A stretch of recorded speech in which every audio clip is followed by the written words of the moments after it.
Hello friends, and welcome to another episode of the Urban Homesteading channel with Professor DIY, Mrs. DIY, and Alpida. We want to thank you for coming to our channel and want to invite you to watch any of our over 600 videos that we have arranged somewhat for you in playlists so you can find something of interest and use to you.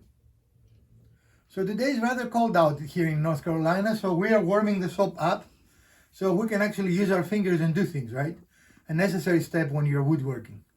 So we are going to continue our holiday theme, make some new whimsical, or more, I don't know if they're new, more whimsical holiday decorations or gift for you.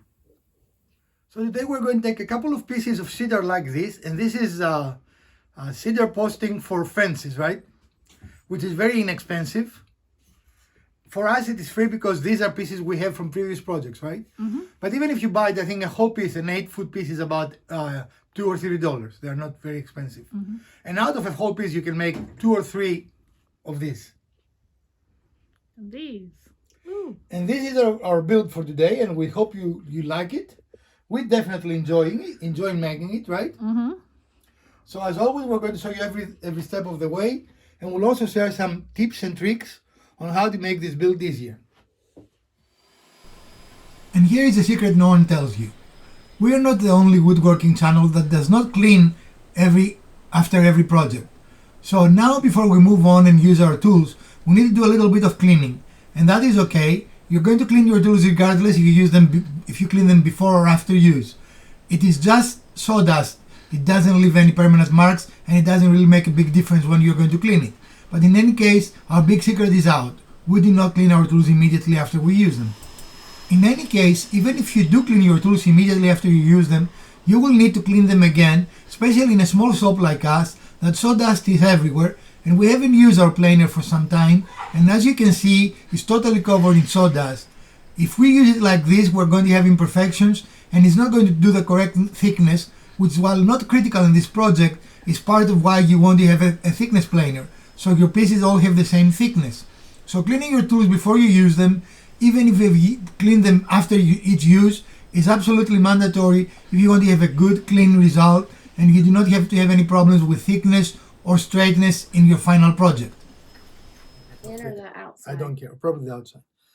So we're going to use our thickness planer to make a nice surface for this part, right?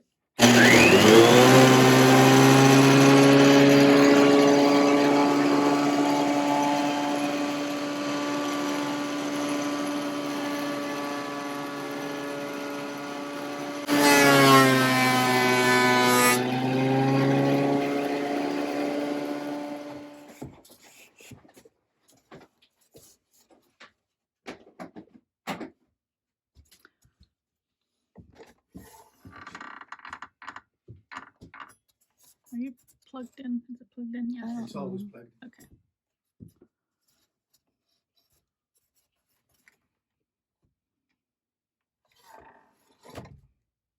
If you have multiple boards to cut, cutting more than one at the same time, multiples at the same time, will save you a lot of time and will make your cuts cleaner.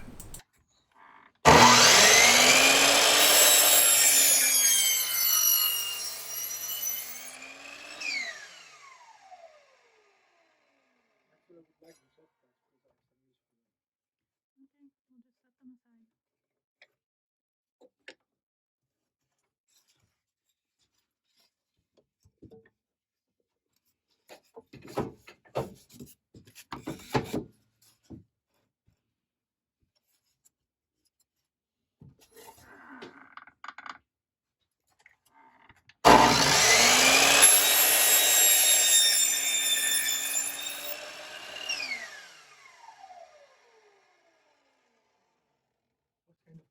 It was. I saw the teeth just go all over the place. It was kind of cool.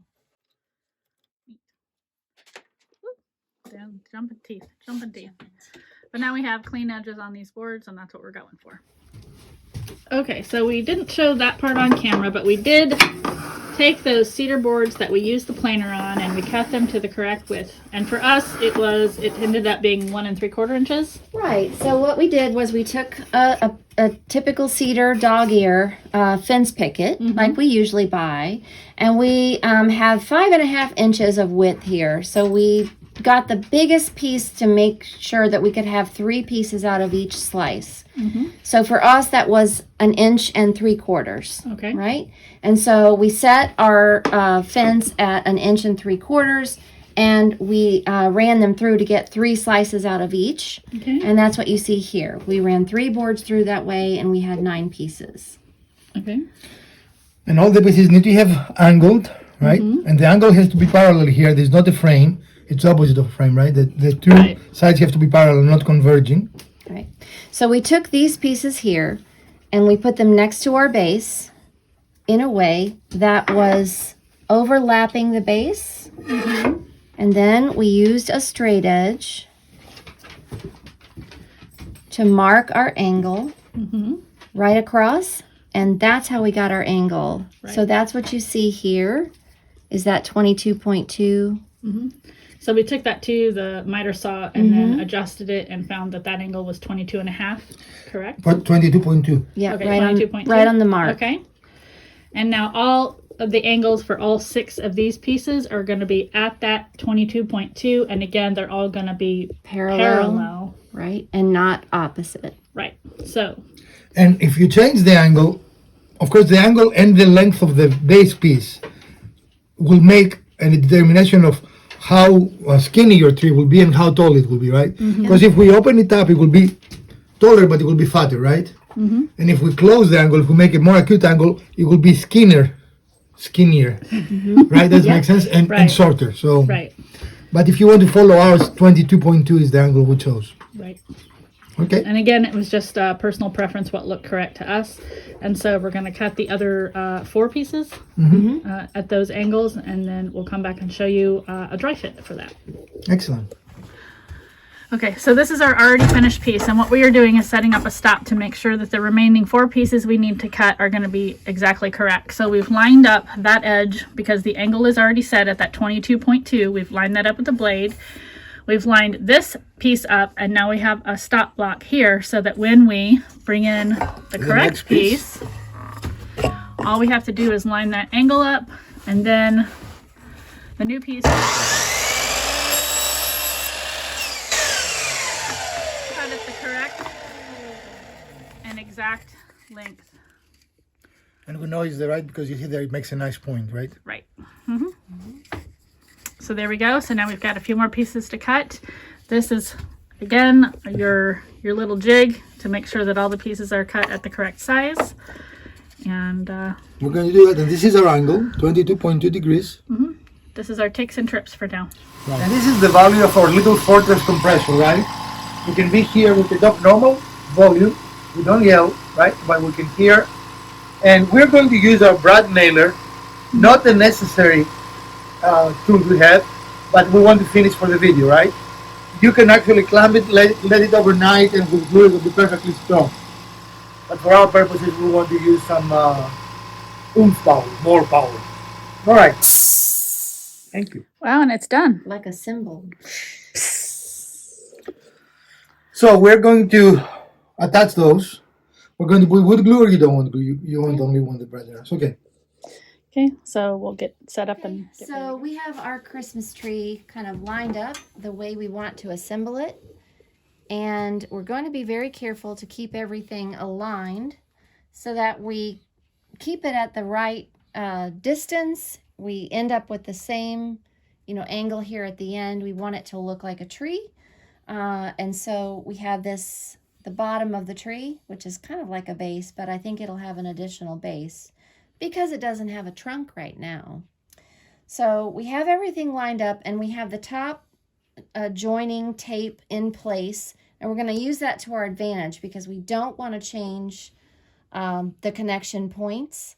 So what we're going to do is we're going to just lean it down like this and open up those joints like so, and we're going to put glue where they'll join together, here and here, and then we'll roll it back up.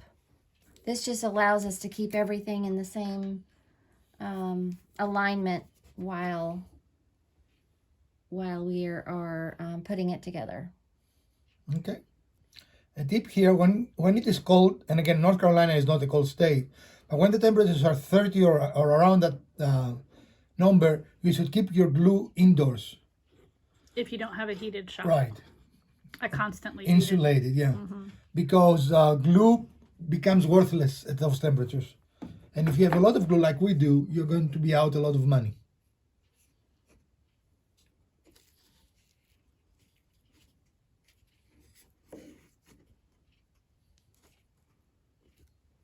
Okay, we need to brand nail it, babe. Yeah.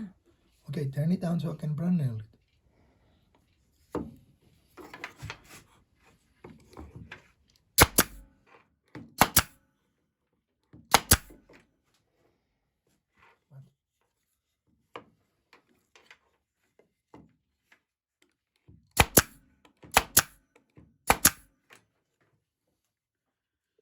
So those will be held in place. We'll repeat the procedure on the opposite side. And so we've got the two sides done, and we got glue on this end that's going to join the tree to make the top point.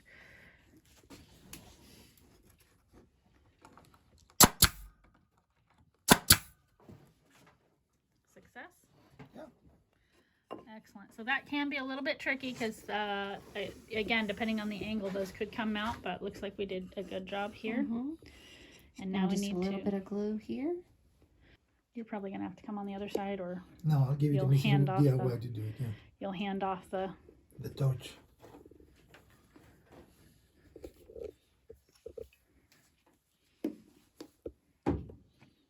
And again, this is because we have the glue.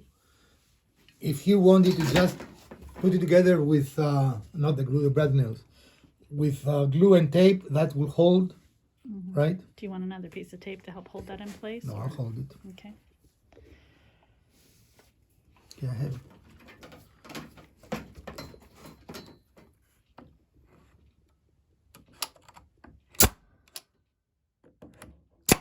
Okay. Good join.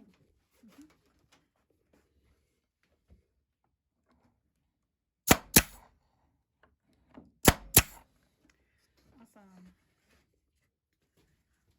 Now our tree is up. It's all right. And then we can work on The rest of the your story. extra base.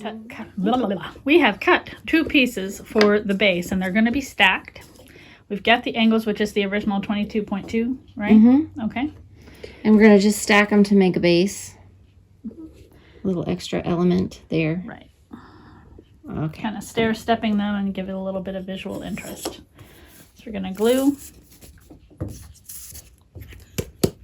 Are we running out?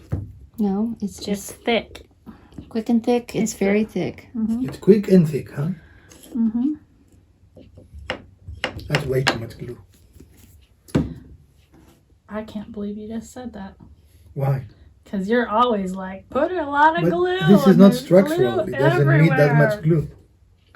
Well, it's got that much.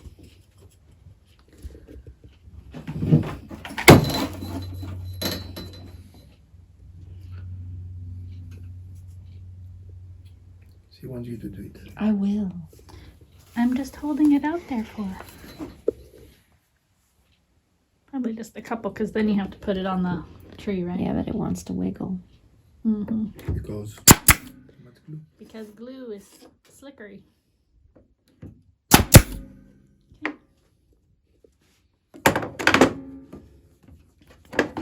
Slickery glue, huh? Mm-hmm. Slickery. Just a little bit. And the fancy glue spreader, glue spreader. It's glue spreader. It's glue. Mm-hmm. It's glue. And eyeball it there that you approximately middle.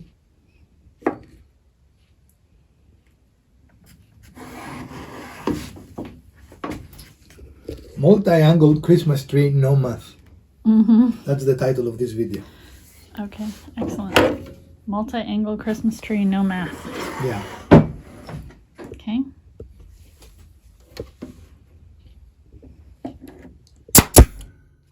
Hot glue can also work very well here if you do not have any other glue available. Also, if you are very impatient, CA glue works perfectly here. So there it is, all put together.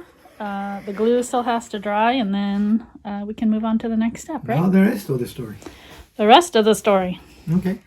So we bought some inexpensive fairy lights, which are little LED lights that are strung kind of in a wire. Tiny little bulbs. And this is about 12 feet in length, and it's 30 LED lights for about $5.50. And as you can see, they're kind of sparkly, and these particular ones have kind of a coppery wire that they're strung on. They also come in like silver, gold, and even, I guess there's another like a brassy color, but this one is kind of coppery, so we kind of like that. And they're battery operated with an on and off switch, so we can turn them on and off when you're ready for it. Okay, there we go. Turn them off while we're working. And so it has an end that is free, and then an end that has the battery pack. So we're going to need to start with this end and thread it through the eye hooks or eye bolts or eye screws. Screw eyes. The screw eyes. That are going to go in our tree to hold these. Okay. So we got some these screw eyes. They have eyes, and then they also have this little screw, and this one's about maybe a half an inch, quarter of an inch screw here. Pretty small. Yeah, pretty small. So got them kind of randomly laid out, but I'm just gonna kind of push them in and screw them in by hand. I don't really need a tool, and I don't need pilot holes because the wood I'm using is pretty soft. Cedar isn't a real hard wood or anything. Otherwise, we would need to make some pilot holes. But just want to go slow and take your time to make sure you get it straight and the way you want it. Screwing right in. And we just need them to go in enough to stick out. And I'll just kind of put them on different planes and So the idea is to go all around the interior of the shape, and then you'll start stringing the lights. So we'll come back when we're ready to start stringing those lights. Okay, as you can see, we've got some of the little screw eyes in place. It takes a little bit of time because we're, especially in this little tight corner here, a little bit of time because you can't quite get the same leverage that you can in the open spaces. But just take your time and put them in the spacing that you want to have them in. And as soon as we're ready to string lights, we will be back and show you how that's done. Okay, so we have all of the screw eyes in place now and getting ready to start stringing all of the lights. Go ahead. And go through here and up to the top. Missed it. There it comes. And now again, because this is a singular strand, you kind of have to bring it all the way through, which can be a little bit time consuming. I don't know. Challenging maybe. Making sure that you keep your light straight, the light strand straight. And the tree standing tree, upright. Timber, yeah. And so again, you're just weaving this back and forth into the screw eyes and getting it into the pleasing pattern that you want it to be. And then once that pattern is complete, we will come back and show you with the lights turned on. Okay, so once we threaded the strand of lights all the way through to the point where it's got a plastic casing on there that gives you the room all the way up to the battery pack, we just used a piece of clear tape to help hold that in place and also stabilize it as we continue to string the rest of the lights in. And here's the tree all strung up and lit up. I think it looks pretty awesome. You can see the really nice outline. And the lights do a great job of just highlighting the shape that is created inside there as well. Very cool. And really nice for small spaces, for tabletop decorations, you know. Put it on a mantle, put it on a shelf, whatever you'd like. Elf on the shelf? No, tree on the shelf. Tree on the shelf, Tree yeah. on the shelf. Yeah. Okay, and here is the finished product. And as you can see, it's very whimsical, very nice. It can fit virtually any decor. And you're welcome to paint it if you want. We chose not to, but you can paint it, right? Or stain it or whatever Right. finish you'd like. You could even burn it. Good, yeah. Well, this is it, folks. So what will it cost you to build this if you do not have scraps, right? And really the scraps are the cheapest part. This is about, a whole board is about $3 in 2022 prices, right? So we're not talking about in the 1980s now. Now the lights are the most expensive one, and I don't think we got the best deal out there, but we pay $5.50. I think you can find them in the dollar store for a bag, or a bag 25 these days, right? But you can definitely find them around $5 or less. And the little hooks, we bought 2 packets, and each packet was $1, so we spent $2, right? So 5.5 and 2 is 7, and 3, $10, right? Right. $10.50. So about $10, you can make one of those, and I don't think you can buy it on Etsy for $10. I think people will ask you for much more Probably. money than that. So, level of difficulty, Elpida? The build itself is not very difficult at all. I think the more challenging aspect is just figuring out your angles. But even that is doable, completely doable. And if you want to use our angles, this is 22.5 inches. 22.5 degrees. Degrees, sorry, not inches. And this is 45. So these are the only angles we actually had, right? Right.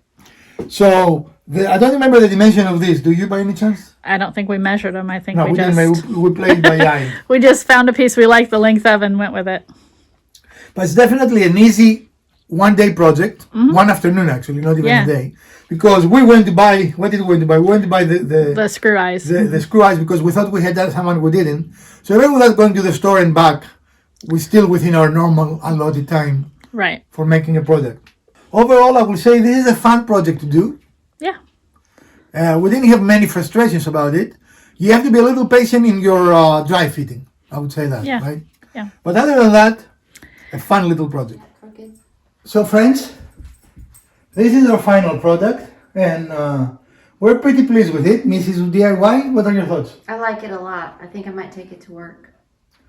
and have it No, on my we desk. build things for here, not for Have it work. on my desk. It's cheery. I need cheery in my office. You need Siri, okay. Yeah. And of course that joins our other builds from years past, right? Yeah. We built those last year for gifts and for our own use. Any lessons we learned on this? This was a lot of fitting and test fitting and trying, right? It was not... Right. We didn't have a plan to work from. We were just going by look and by, the feel of the size of the pieces we made.